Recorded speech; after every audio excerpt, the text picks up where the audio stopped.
오늘 아침에는 누가복음 17장 11절로 19절 말씀을 통해서 감사가 가져주는 기적, 감사가 가져다주는 기적이라는 제목을 가지고 말씀의 은혜를 나누고자 합니다. 이스라엘 벤구리온 대학 최초의 한국인 교수가 되었으며 건국대 부총장 그리고 농촌 청소년 미래재단 이사장으로 장학사업을 펼치고 있는 분이 계시는데 그분은 유태영 박사입니다. 유태영 박사의 고향은 전라북도 임실의 깊은 산골입니다. 머슴의 아들로 태어나서 소나무 껍질, 칡뿌리, 도토리로 허기를 달리하는 지독한 가난을 대물림 받았습니다. 어떻게 해서 초등학교는 졸업했지만은 가난 때문에 중학교에 진학을 하지 못하고 나무 집에 머슴살이를 해야만 했습니다. 그런 유태영 박사가 덴마크와 이스라엘에 유학을 하게 되었고 한국에 돌아와서 대학 교수가 되었으며 그리고 퇴직한 후에 자신처럼 어려운 청소년들을 위하여 장학재단을 설립하여 꿈을 주는 아름다운 인생을 살아가게 된 것은 그분의 감사생활 때문이었다고 유태영 박사는 고백을 했습니다. 유태영 박사 감사 내용의 일부입니다. 한 번은 신문을 넣고 돌아가려는데, 신문 배달한 거예요. 한 번은 신문을 넣고 돌아가려는데 쓰레기통에 밥 한 덩어리가 버려져 있는 것이 보였다. 나는 너무 배가 고파 참지 못하고 둘레둘레 주위를 살펴보다가 얼른 그것을 집어들었다. 묻은 연탄재와 모래를 떼어내고 그 밥을 다 먹어 치웠다. 눈물이 하염없이 흘러내렸다. 그래도 쓰레기통에 밥이 남아 먹을 수 있게 해주신 하나님께 감사드렸다. 나는 초등학교 6학년 때부터 매일 하루도 거리지 않고 일기를 썼다. 그런데 놀라운 것은 감사하다는 말이 가득 차 있다는 점이다. 쓰레기통에서 밥을 주워 먹고 썩은 빵 주워 먹고 신문 배달과 신문팔이 구두 닦기를 하는데 감사하다. 세상적으로 볼 때는 감사할 것이 하나도 없어 보이지만은 일기에는 감사하다는 말이 너무 많이 나온다. 유태영 박사는 만일 자신이 감사의 지혜를 지니지 못했다면 그는 자신의 어려운 신세를 탄식하고 부모님과 세상을 원망하면서 불행의 늪에서 허우적거렸을 거라고 말했어요. 감사가 그를 살렸고 감사가 그의 인생을 빛나게 해주었고 감사가 많은 사람들에게 삶의 귀감이 되는 사람이 되게 만들었다고 유태영 박사는 말했습니다. 감사는 기적을 가져온다는 사실을 유태영 박사는 그의 삶을 통해 증거를 했습니다. 이와 같은 일이 지금으로부터 약 2000년 전에 일어났습니다. 그것이 오늘 본문 말씀이에요. 예수님께서 제자들과 함께 예루살렘으로 공생의 마지막 전도 여행길에 나섰습니다. 이 예루살렘으로 가는 도중에 어느 마을을 통과하시게 되었어요. 그때 예수님의 소문을 들은 10명의 나은 자들이 예수님께 도움을 요청했습니다.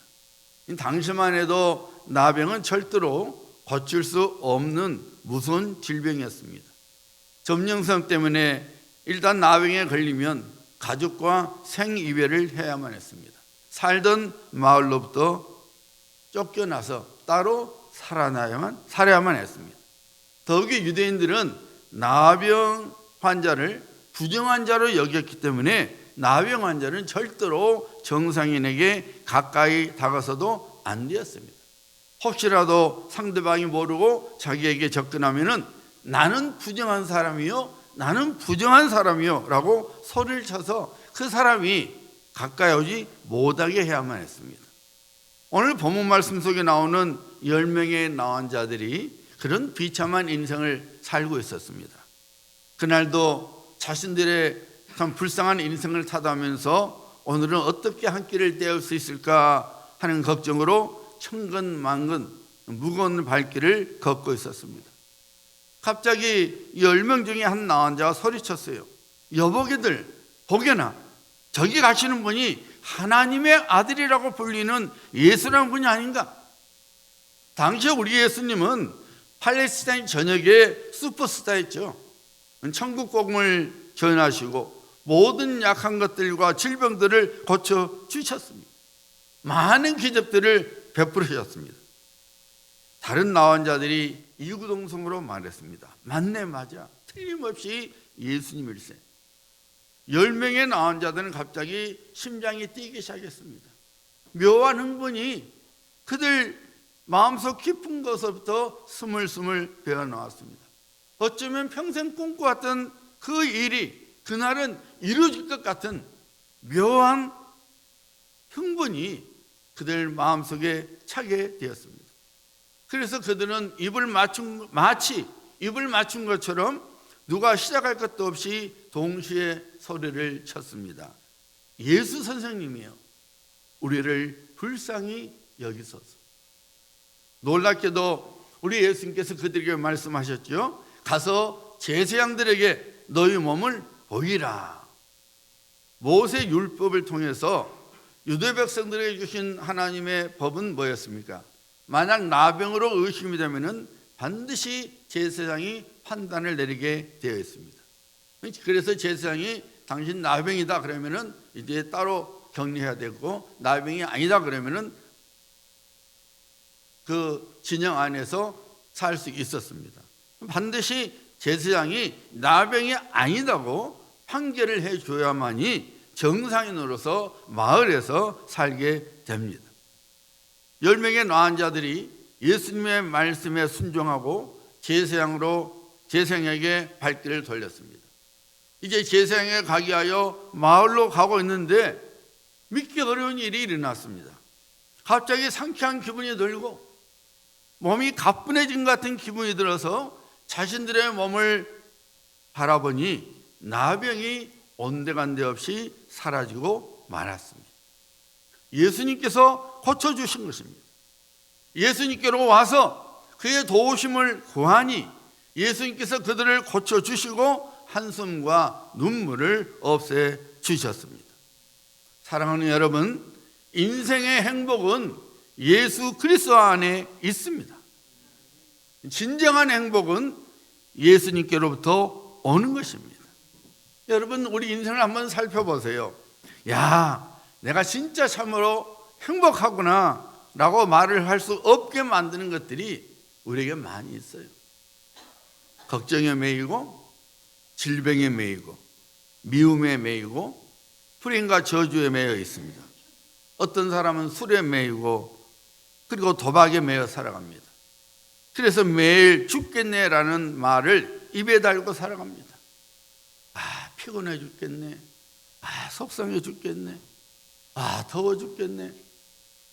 등등 죽겠네를 마치 녹음기처럼 틀면서 살아가죠.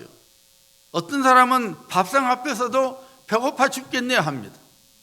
입에 붙었어요. 그냥 습관이 돼가지고 있습니다.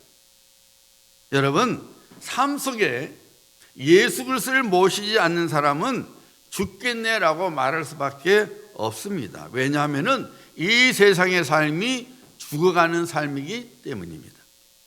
하루하루를 살아가는 것이 오래 사는 것이 아닙니다. 하루하루를 살아갈 수 있도록 우리는 그만큼 죽음에 가까워지고 있는 것입니다. 예수 그리스도를 믿지 않는 사람은 죽음에 매여 있는 사람입니다. 죄의 삭은 사망이라고 성경은 분명히 선포하고 있습니다. 첫사람 아담이 범죄하여 죄인이 되었기 때문에 모든 사람들은 죄인입니다. 그래서 모든 사람의 끝은 멸망이에요. 죽음입니다. 그런데 그 죽음으로부터, 그 멸망으로부터 우리를 건져내 주신 분이 계십니다. 바로 십자가에서 우리를 위하여 대신 죽으신 예수 그리스도이십니다. 우리들에게 있었던 죄의 저주와 사망을 거두어 주신 분이 바로 예수 그리스도이십니다.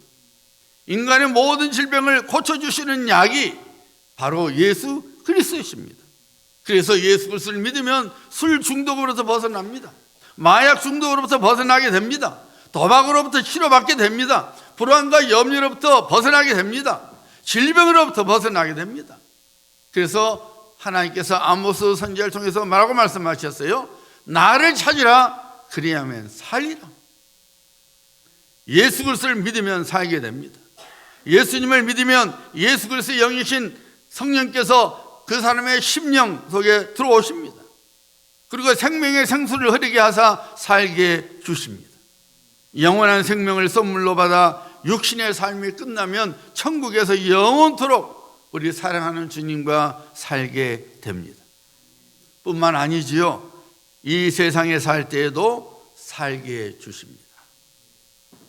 하루 일과를 인하여 몸이 피곤해도 일할 수 있는 건강을 주시니 감사합니다 라고 말하게 주십니다.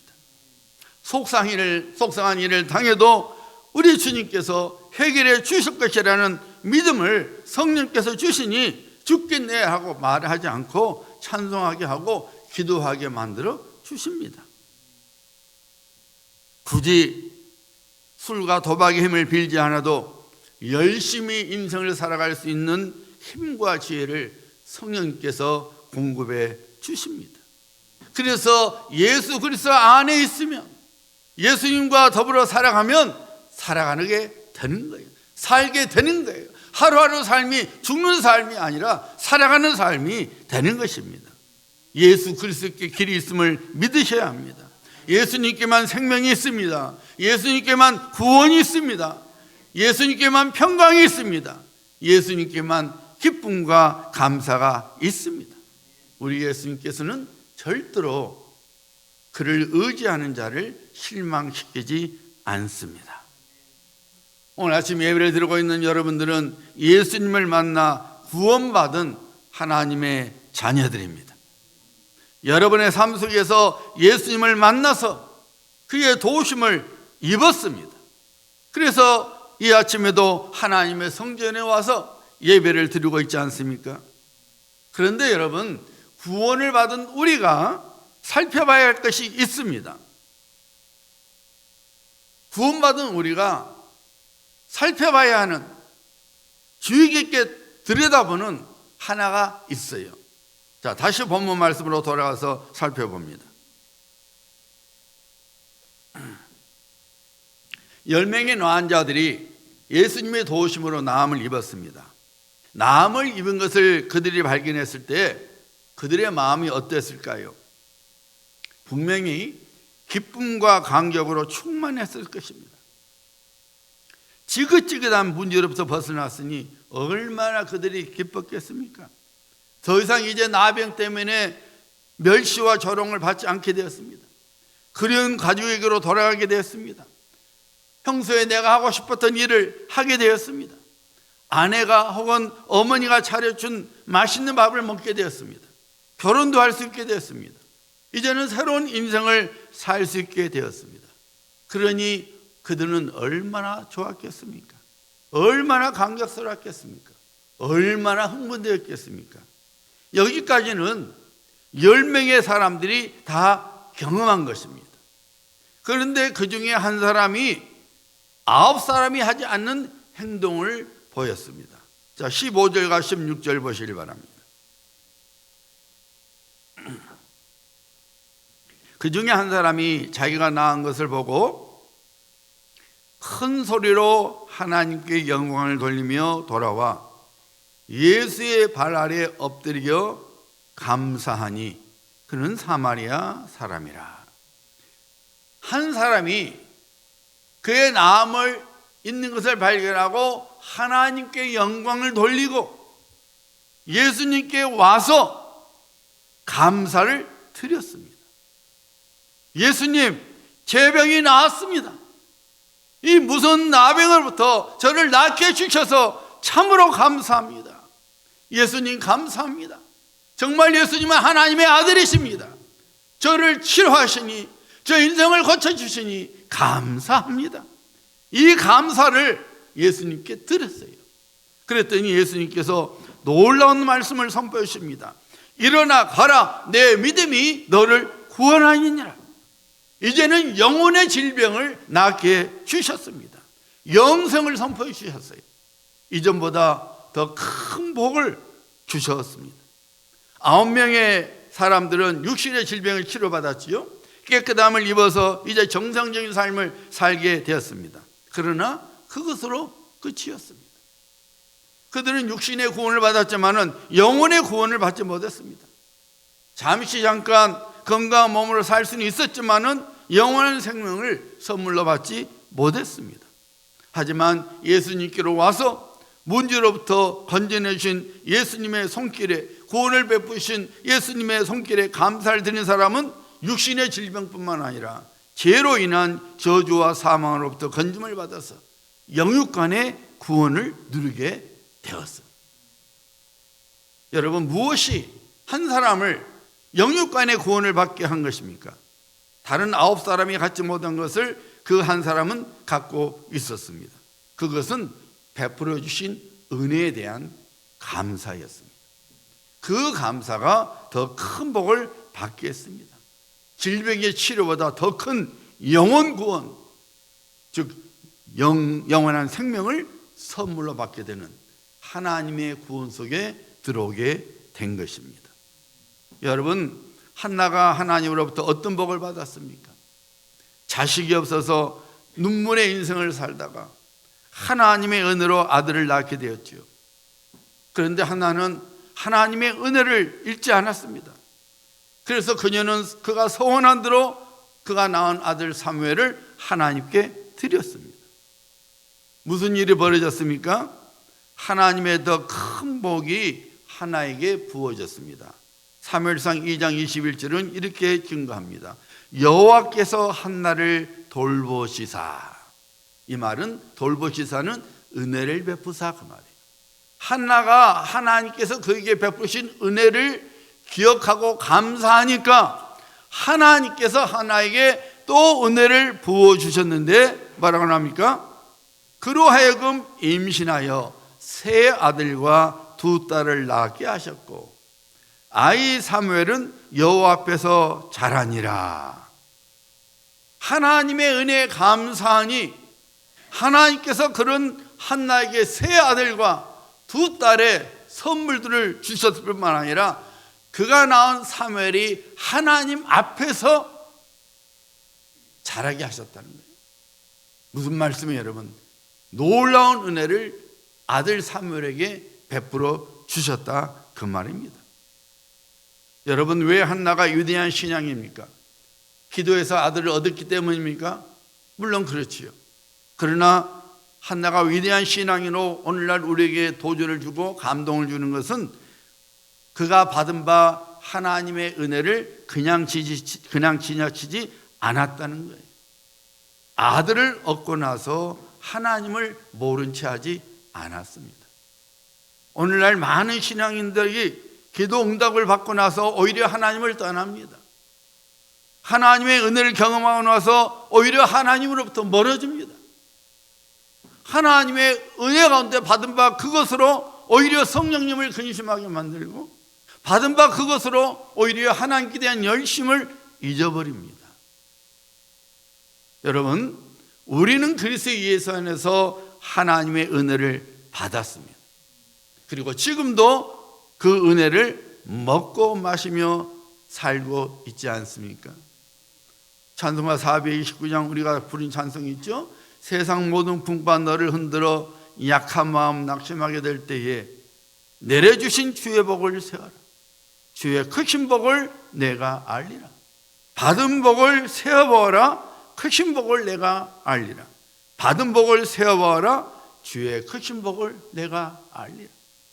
우리의 삶을 가만히 살펴보고 내게 주신 하나님의 은혜, 하나님의 구원의 손길을 살펴보면은 하나님께서 주신 복들이 너무 많다는 거예요. 하나님께로 받고 있는 은혜와 복들이 우리에게 있습니다. 이런 하나님의 은혜와 복을 당연한 것으로 여기지 말고 그것에 대한 진정한 감사가 하나님께 드려져야 합니다. 더 하나님께 가까이 와서 믿음 생활을 해야 합니다. 예배에 더 열심을 내셔야 합니다. 기도에 더 열심을 내셔야 합니다. 섬김에 더 열심을 내야 합니다. 전도와 선교에 더 열심을 내야 합니다. 하나님께 드리는 청지 생활에 더 열심을 내야 합니다. 이와 같은 행위들이 받은 바 은혜에 대한 나의 감사의 행위들입니다. 그리고 이 감사의 행위가 더 큰 하나님의 복을 우리에게 가져다 주며 또한 하나님의 기적을 보게 해 주는 것입니다. 우리는 많은 것들이 부족하고 또 많은 것들이 필요하다고 생각하며 살아가지요. 하지만 여러분, 이전의 나의 삶과 지금의 나의 삶을 한번 비교해 보면은 우리는 너무나 많은 것을 누리며 살고 있는 것을 알 수 있어요.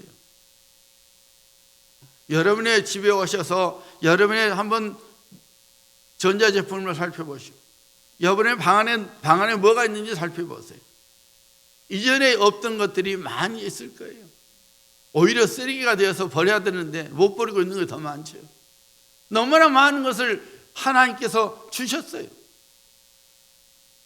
임금이 아무리 좋아봤자 여러분, 오늘 우리처럼 아무 때나 과일을 먹고 아무 때나 내가 먹고 싶은 음식을 먹을 수 있습니까? 왕도 못 먹었던, 왕도 누리지 못한 삶을 지금 우리가 누리고 있는 거예요. 그런데 우리는 자꾸 부족하다고, 더 필요하다고 불평과 불만 속에서 살아가면서 스스로 그 욕심 때문에 스트레스를 만들고 살아가는 거예요. 그런데 여러분, 감사해야 돼요. 하나님의 은혜를 붙잡고 있는 우리 모두는 감사의 눈이 떠 있어야 합니다. 여러분, 행복하고자 하십니까? 감사하는 사람이 되어야 합니다. 감사는 행복의 문을 여는 열쇠입니다. 우리들이 하나님의 은혜를 깨달은 만큼 감사가 커집니다. 그리고 그 감사가 또 다른 감사를 가져올 수 있도록 하나님께서 생각조차 못했던 복을 주십니다. 쓰레기통에 집어 떨어진 밥 먹은데 그게 뭐가 감사하겠습니까? 썩은 빵을 먹는데 뭐가 감사할 것이 있어요? 신문 배달하는데 뭐가 감사할 것이 있어요? 남의 구두를 닦아주는데 뭐가 감사하겠어요? 남들은 중학교, 고등학교, 대학교 가는데 자기는 겨우 초등학교 나왔는데 뭐가 감사하겠어요? 그럼에도 불구하고 늘 감사하면서 살아가니까 하나님께서 중학교도 보내주시고 고등학교도 보내주시고 덴마크 가서 유학도 하게 하시고 이스라엘에 가서 유학도 하게 하시는데 전부 다 공짜로 유학을 갔어요. 유태영 박사님과 편지를 썼어요. 덴마크에서 공부하고 싶은데 돈이 없잖아요. 국왕한테 편지를 쓴 거예요. 내가 당신 나라에 가서 당신 나라의 그 농촌을 내가 배워서 우리 대한민국을 그렇게 발전시키고 싶다고 편지를 썼어요. 국왕 주소를 어떻게 합니까? 그래서 그냥 코펜하겐 덴마크 국왕 아빠 그렇게 보냈어요. 근데 갔어요, 그 편지가. 국왕이 읽었어요. 그리고 덴마크로부터 연락이 왔어요. 우리가 국비로 우리가 장학금 줄 테니까 와서 공부하십시오. 이스라엘에서 공부도 그렇게 했어요. 무작정 편지 썼어요. 수상한테. 주소가 어떻게 알아요? 그냥 수상합 보낸 거예요. 연락이 왔어요. 장학금 줄 테니까 와서 공부하십시오. 여러분, 감사할 수 없는 조건에서도 감사하니까 하나님께서 그런 놀라운 기적들을 베풀어 주신 거예요. 서울 모교에서 일어난 이야기예요. 그 교회에서는 매년 절기가 돌아오면은 교인들에게 미리 헌금 봉투를 나눠주고 이 작정 헌금을 하는 시간을 가졌어요. 그래서 그 작정 헌금을 이제 예배 시간에 담임 목사님이 온 교회 앞에서 이제 공표를 합니다. 한 번은 이제 추수감사절에서 절기 공표를 하는데 담임 목사님이 그만 실수를 하고 말았어요. 30만 원 작정 헌금을 한 장로님의 헌금 봉투를 300만 원이라고 잘못 공표를 한 거예요. 그것을 듣는 장로님이 눈앞이 아찔한 거예요. 난 30만 원 적었는데 담임 목사님 300만 원 공포해 버리시네. 어쩌지? 하지만 아무 말 안 했어요. 그리고 그 다음날 추수감사 헌금을 300만 원을 냈어요. 목사님이 나중에 보니까 자신이 실수한 것이 실수였던 거예요. 그래서 장로님께 정중하게 사과를 했어요. 장로님, 죄송합니다. 제가 잘못 봐서 잘못 공포를 했습니다. 그랬더니 그 장로님이 목사님에게 이렇게 말을 했어요. 목사님, 저는 제가 30만 원짜리 감사 인생인 줄 알고 30만 원 헌금을 하려고 했는데 하나님께서 목사님의 입을 통해서 300만 원짜리 감사 인생이라는 것을 알려주셨습니다. 사실 주일에 30만 원의 10배인 300만 원 작정 헌금 발표를 듣고 몹시 당황했습니다. 그리고 그날 밤 하나님께 그 문제를 내려놓고 기도를 드렸습니다. 기도를 하면서 지난 날들을 헤아려보니 제 인생은 목사님이 강대상에서 발표하신 대로 30만 원짜리 감사 인생이 아니라 300만 원짜리 감사 인생이라는 사실을 깨닫게 되었습니다. 그래서 진짜 300만 원짜리 감사 인생이 되기 위해서 감사한 마음으로 하나님께 드렸습니다. 사랑하는 성도님들, 그리스도 예수 안에서 구원을 받으셨습니까? 이것만으로도 우리는 하나님께 큰 감사를 드려야 합니다. 영원한 형벌을 받아야 했는데 이제는 영원한 생명의 복을 누리며 살게 되었기 때문이죠. 뿐만 아니죠. 금년 한 해도 우리 가정, 직장 그리고 생업대 복을 주셨습니다. 우리가 수고한 대로 열매를 거두게 하셨습니다. 우리에게 베푼 모든 은혜에 대하여 우리는 하나님께 감사를 드리는 사람이 되어야 합니다. 감사를 드리되 진실한 감사, 믿음으로 드리는 감사, 그리고 내 사랑이 담긴 감사를 드려야 합니다. 하나님께서는 우리의 감사를 통하여 우리가 감히 생각지도 못한 큰 복을 부어 주십니다. 기쁨과 만족을 주십니다. 기적을 가져다 주십니다. 우리 마음을 치유해 주시며 육신의 아픔도 치료해 주십니다. 그러므로 여러분, 우리 일상생활에서 누리고 있는 모든 것들을 당연한 것으로 여기지 말고 그렇게 살게 해주시는 하나님께 감사를 드려야 합니다. 우리가 다음 주일에는 하나님께서 우리에게 베푸신 모든 은혜를 생각하면서 하나님의 공고하심과 하나님의 보호하심을 생각하면서 추수감사 예배를 드리게 됩니다. 우리는 믿음으로 그리고 진실한 마음으로 하나님께 감사를 드려야 합니다. 이 한 주간 살아가시면서 여러분의 값어치가 얼마인지를 기도 가운데 살펴보시기를 바랍니다. 자신의 값어치를 진정으로 깨달은 그 장로님처럼 여러분의 진정한 가치를 깨달으시고 여러분의 값어치에 맞는 감사를 하나님께 드리시는 지혜로운 성도가 되시기를 주님의 이름으로 축복합니다. 동시에 영혼을 추수하시길 바랍니다. 다음 주에 교회 나오자 말 때에 여러분 가족 중에 절기 성도 있잖아요.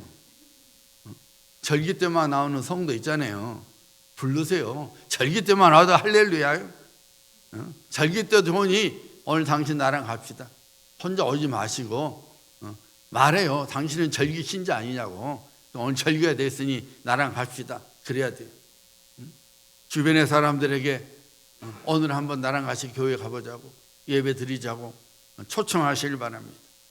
물질만 하나님께 드리는 것이 아니라 영혼을 하나님께 드려야 되거든요. 그런 추수감사 예배가 우리가 드려야 됩니다. 지금까지 여러분 생애 중에 가장 크고 멋진 감사를 드리시는 금년 추수감사를 여러분들이 만드셔야 합니다.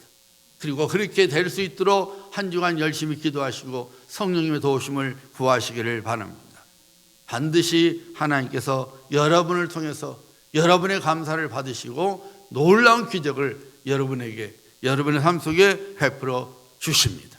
이런 성도님들 되시기를 예수님의 이름으로 축복합니다.